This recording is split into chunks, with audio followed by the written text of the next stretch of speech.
So apologies for not being there. The plane that I actually would have taken to London has taken off, but I was nowhere near the airport where it has taken off. So we have to make that remotely.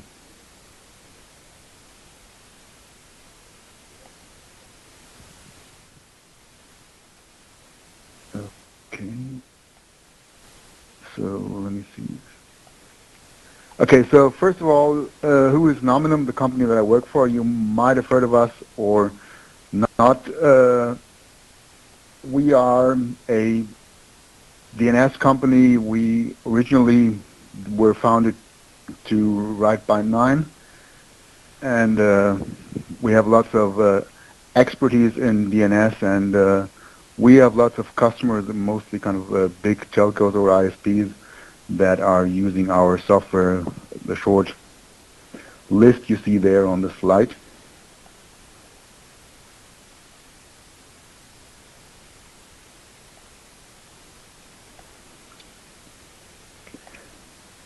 So DNS is a good thing. It created a whole industry. When you look at the domain market that's out there, and we recently in Germany had that issue where we were allowing 2-letter domains and everybody was going crazy for that. And also, given the kind of scaling that it has, when you look at the amount of domains that we have, and still the internet hasn't fallen over and it does run, and it's also very hard to break. I mean, when you have some DNS servers set up and one is failing or 2 are failing and you have set up 3 or 4, that's not a problem. And also, what we're currently seeing with the root rollout, which Richard will talk about later, we have now, I think, 12 of the 13 root servers kind of to a new technology, and still it hasn't fallen over. Though it might fall over, but I guess not when the 13th comes on. And it's a central point of control into the internet. I mean, the first thing that you usually do is you issue a DNS request when you want to go somewhere, be it Google, Yahoo, or whatever. And Google recently has started a DNS service, so when they do something, it's usually considered as cool. So it must be cool, and well, I love it so much. I joined a company whose main business is DNS. So, but every good thing also has a bad side to it, and DNS is bad because not only the good guys use it, but the bad guys use it also. And there are some solutions to that, and some are kind of addressed with DNSSEC, and some are you can address with other stuff. I mean, stuff like cache poisoning or the recent root server hijack in China for iRoot, I think that it was, or the fact that you want to have data integrity of your names. That's something you can do with DNSSEC. But there are other things that you can't do with DNSSEC. For instance, if somebody has installed a Trojan on your machine and wants to get his payload, it usually does that over DNS, and that's something you can't kind of do with DNSSEC because the DNSSEC secured domain will get the payload as well as the non-DNSSEC secured domain. So, but let me first focus on DNSSEC because that's what is coming up in the next month to us. So here's a slide that that tries to explain what DNSSEC is. Now, in DNS, we normally have that kind of delegations from the root, and then you have multiple name servers beneath that, and then say com. Why is that always freaking out here?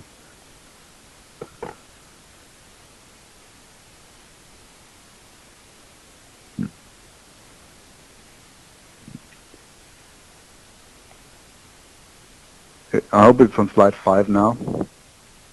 Okay, so these delegation can be kind of multiple. You have, say, 13 root servers and something like 12 GTLD servers and stuff like that. And so it's usually very kind of fault tolerant.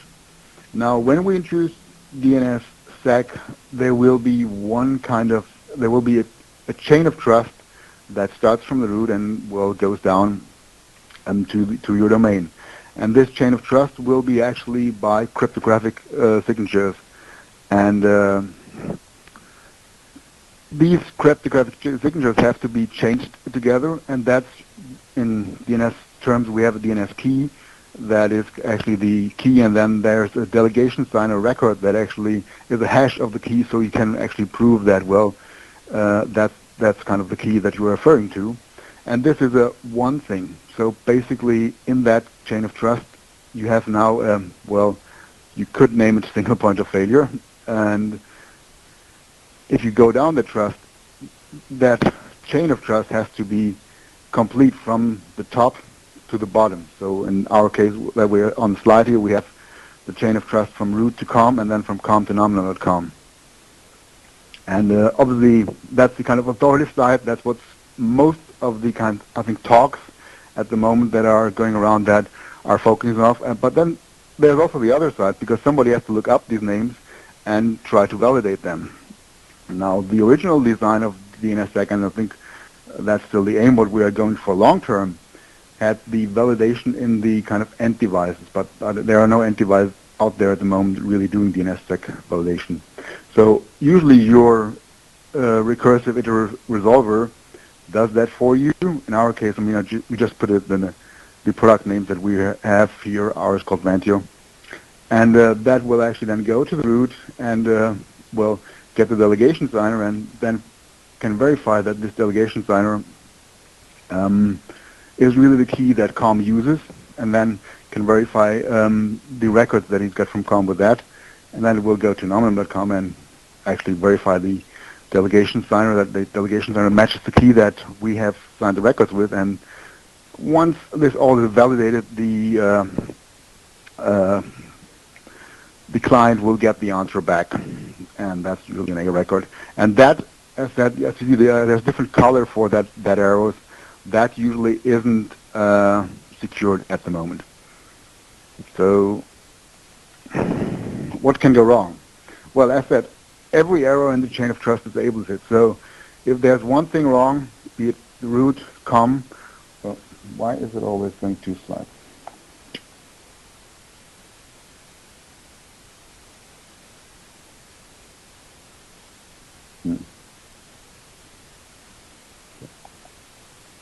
Okay.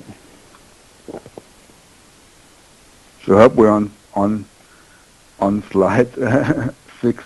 If not,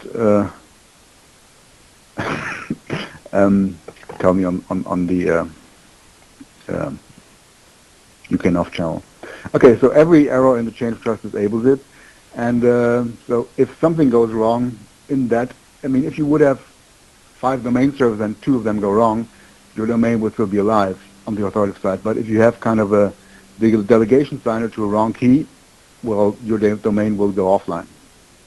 And that in itself is a bit of a problem, but it gets worse because cryptographic requires constant changes, because if you kind of encrypt or sign something, that usually has a limited lifetime, and as you want to make the signatures not that big, the lifetime decreases further. So basically, to make it work constantly over decades, to be said, you have to change things. So you have to change the keys, you have to change the signatures, re-sign the stuff, and the DNS data itself stays static. So the A record for your domain might not change for 10 years, but the DNS data that is served out to the net will constantly change.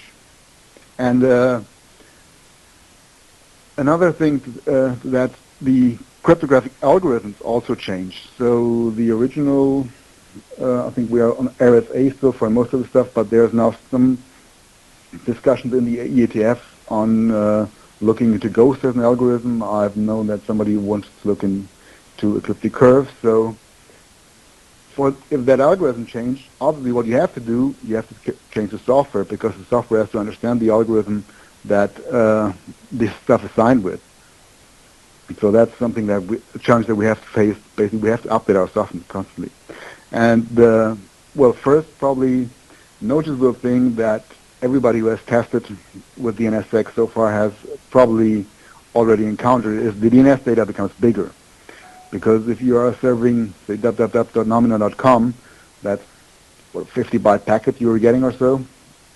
If you are doing that with kind of keys and signatures attached to it, it will get bigger, and it can go beyond 512 byte. And a lot of people still think DNS is 512 byte UDP only.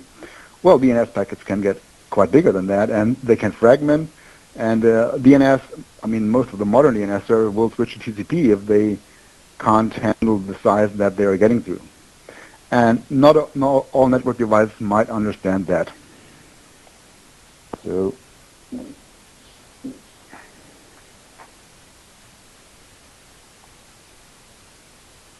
okay, so here's a kind of graph of what we have on network devices. I'm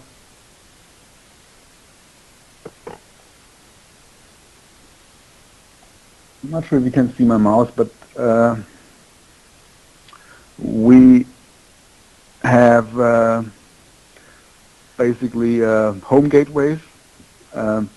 There could be, on the right side, there could be maybe DNS servers attached to that, but we mostly have clients behind that. We have, going on up, we have load balancers that are used to kind of divert traffic to DNS servers or do other stuff. We have routers that are, well, usually connect all kinds of stuff.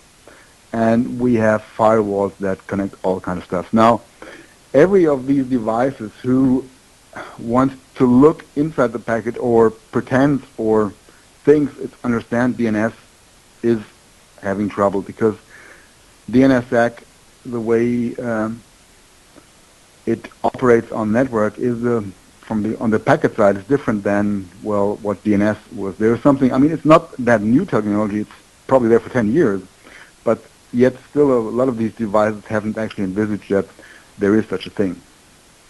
So here's my prediction on what could have problems. The deeper red you have, the more problems you have. And the biggest probably discussion were about this home gateway stuff, because I think the UK guys did it from Nominet, and there was some also from the, I think, German BSI. They made a survey. So most of these devices, well, didn't understand the DNSSEC. But what actually was what they are tested, and which is a valid test, that actually if you had something validating or understanding the DNSSEC protocol behind these devices, if you would have that, because these home gateways mostly have DNS proxies, then this would fail. And that's absolutely correct. If you are running a DNS server behind a home gateway, DNSSEC, the chances are quite good that it will fail. But, I mean, who runs DNS servers behind home gateways? What will not fail, and what all these tests also have said, if you have a normal client like Windows, Mac OS, whatever it be, or an iPhone or Droid phone, whatever, if these kind of connect to your home gateway over the wireless, and you will not notice it, because you are asking your resolver normal pure DNS, nothing else, so there won't be a problem.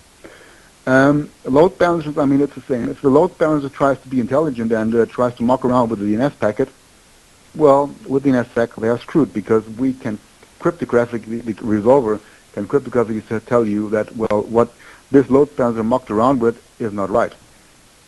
So if you're using load balancer just to distribute the load between your DNS servers, which is just packet forwarding, that's not a problem. But as soon as you want to look inside the packet and try to muck around with the packet, you will have problems. And the same goes on for firewalls. I mean, firewalls are probably, there are lots of firewalls that do kind of application proxying with DNS, and that also is kind of leading to problems. So routers usually just forward stuff, so they are mostly fine until you're really screwing something up. So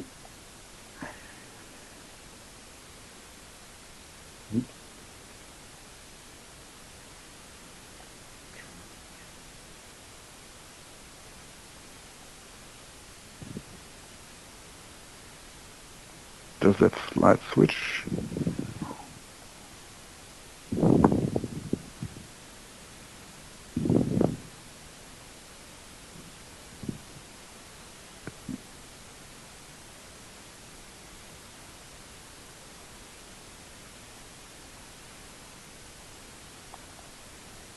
Okay, so basically that's a sum up of what I said, DNS and network. The clients are fine.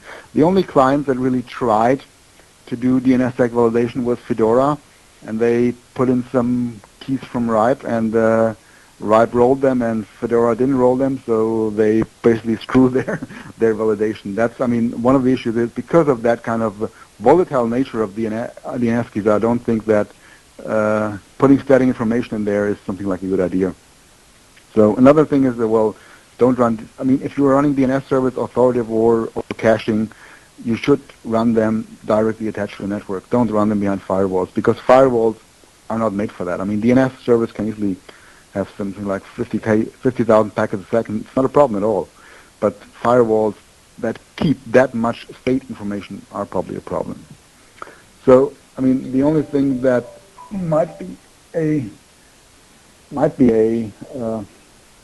problem is if you are, I mean, might be a problem coming May 5th when all the root servers have gone on. If you are having a kind of enterprise and running a bind resolver that always does ask for the DNSSEC and that goes over the enterprise firewall, that might be a problem. But, I mean, there are ways to handle that. And load balancers always said, well, they shouldn't alter DNS packets. So I did a similar talk in November in Frankfurt, and I there gathered some, before the talk, gathered some statistics. One of the, well, good things on DNSSEC is that with the NSEC, which is used by these top-level domains, you can actually walk the DNS tree, so you can have the data that is in there. You can see that. So I did a DNS walk for all these kind of top-level domains because these are DNSSEC enabled already. That's, I mean, I think the first one was .se for Sweden, and then Bulgaria, and that lately I think Czechoslovakia. Now this is a logarithmic scale, so you see that there is some growth. I mean, SE is growing fine. In Bulgaria, there is no growth, and I fully can understand that because there was an issue with their kind of registry, the Bulgarian registry. They had DNSSEC enabled, but the domain failed for several months. And in Czechoslovakia, now there's really one thing happened, that some kind of big hosting provider seem to take them on because they have gone from something like 1,000 entries to something like nearly 100,000 entries. So that's a good thing. So we'll see DNSSEC at least takes off a bit. Now, the downside of this is obviously also the failures, because, as said, if one thing in the chain of trust goes wrong, you have DNSSEC failure, and that means the domain goes offline. Now, as you see, that's not a log scale, so it's not that worse. But the amount of failures that you have when you're having more DNSSEC domain also goes up. So there's something we should do about it. So, yeah, that's a summary of these stuff. So it's good to see really large registrars taking on DNSSEC. I've looked at the stuff. There might be some problems because they only use one key, which, well, there was also some discussion, and they looked to kind of have the signature lifetime all to the same point in time, which might become a problem, but not necessarily, because they can kind of pre-produce the signatures way in above because it's weeks away. So, but validation failures really will become a problem. And that's not a problem if you say your grandmother's domain goes off, but that will problem if something like a real domain, a valuable domain goes off at some point of time, like Amazon.com. And I think that currently the only way to work around it with most of the servers is to simply shut off DNSSEC, which I think is a bad thing. So I think we need to get operators better tools to mitigate that. And my point of view is that an insecure domain that resolves might be better than no resolving. I'm not saying that we should turn it off at all, but I think an operator can do an informed decision to kind of disable validating on a domain or not. So why do validation failures happen? Now, DNSSEC is, well, complex. Oops.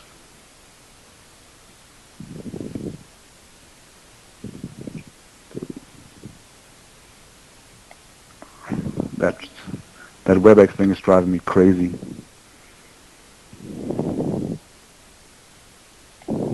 There you go. So how do validation failures happen? Well, as said, the data on the authoritative side is wrong.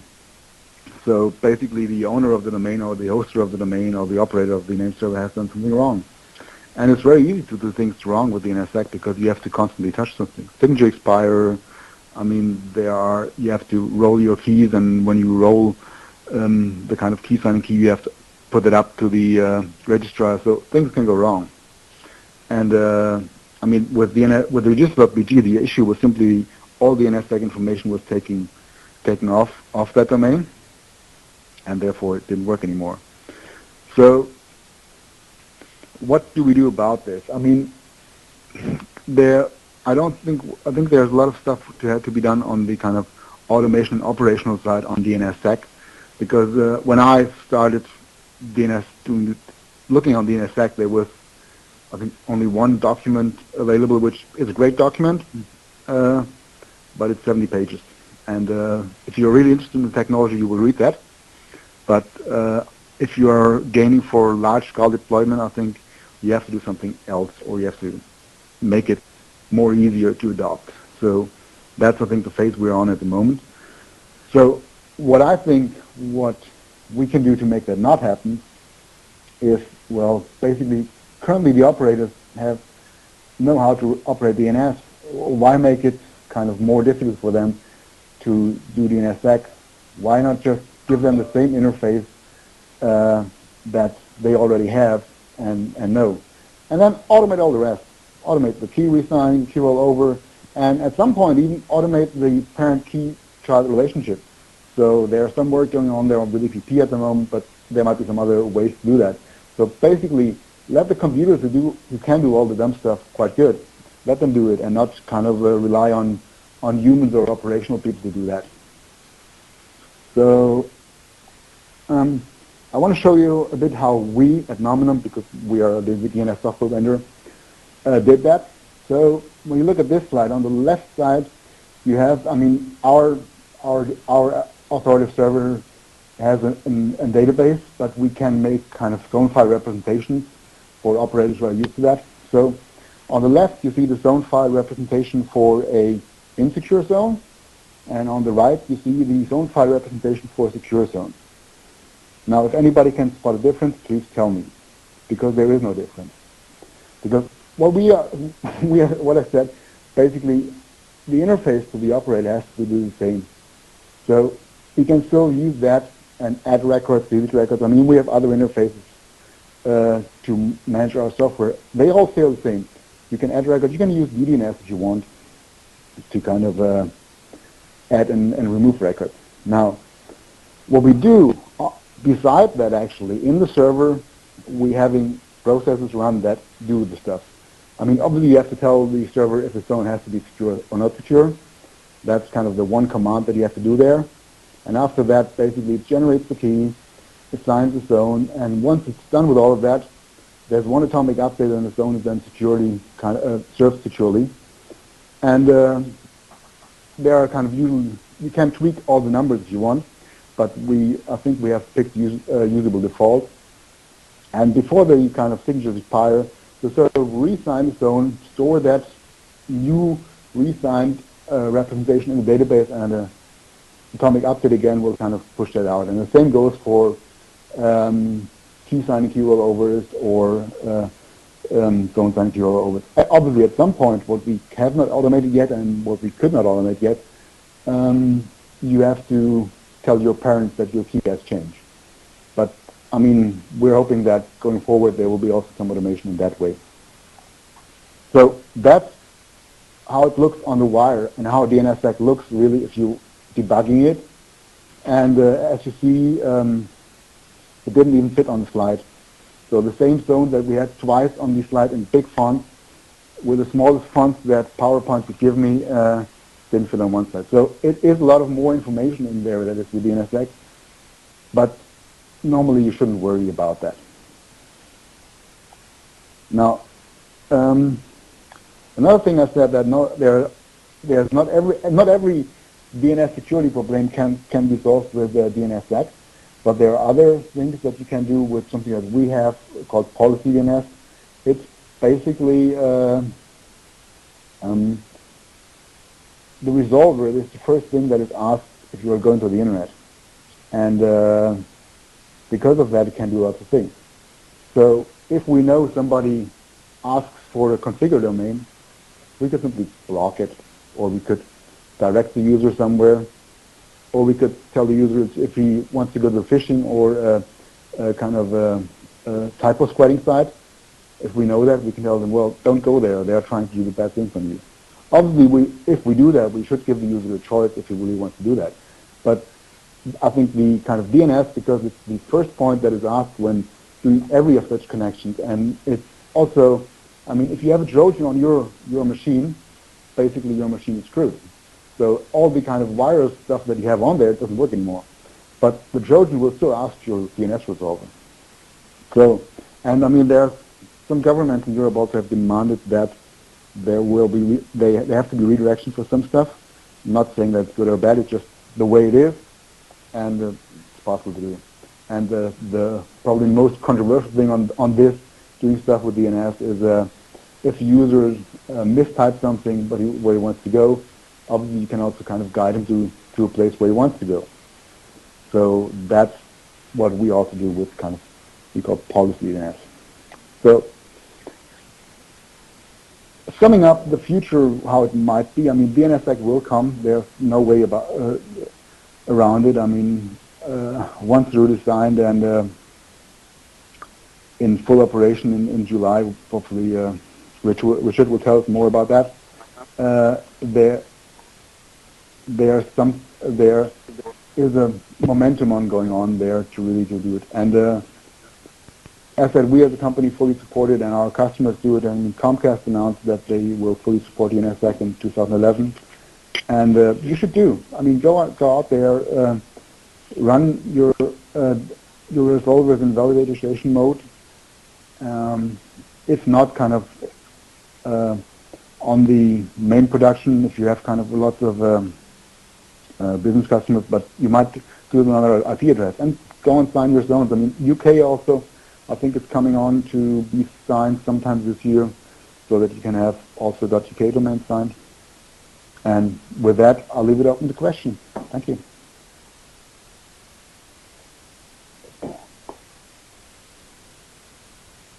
Hello?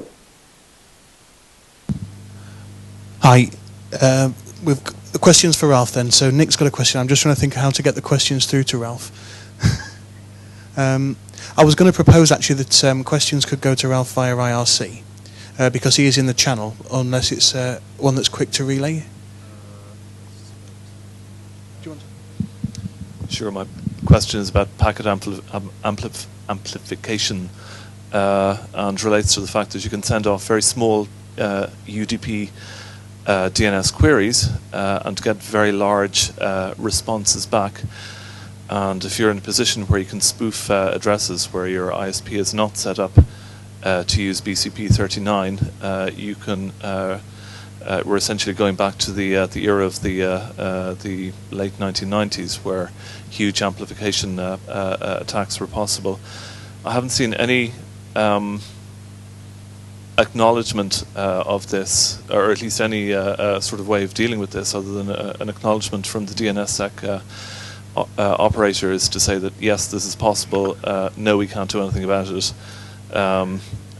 But is there really nothing that can be done about it, because it's a really serious problem?